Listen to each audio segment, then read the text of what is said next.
श्री गोपाळ कृष्ण भगवान की जय। लीळा नंबर 426।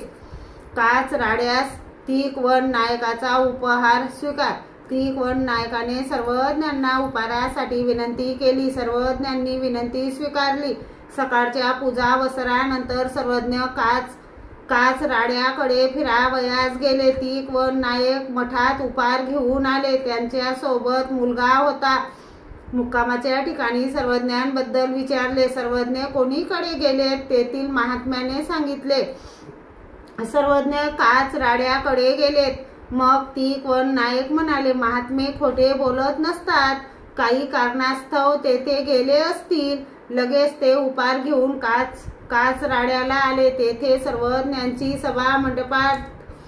सभा मंडपात बैठक होती। त्यांना बघून सर्वज्ञांनी विचारले, नायक हो थकलेत का? ते म्हणाले, जीजी माझा सर्व थकवा गेला जी। फारच थकवा आला होता तो सर्व थकवा गेला जी। मग सर्वज्ञांनी भक्तजनांकडून त्यांच्या डोक्यावरची पाटी उतरवली। सर्वज्ञांना पूजा वसर केला। सर्वज्ञांसाठी ताट केले। भक्तजन पंक्तीला बसले। सर्वज्ञांचे जेवण झाले। गुन्हा केला व पानाचा विडा घेतला। सर्वज्ञांनी थोडा वेळ विश्रांती केली। संध्याकाळी तीक वन नायक गावाला गेले। सर्वज्ञांचा तेथेच मुक्काम झाला। श्री गोपाळ कृष्ण भगवान की जय।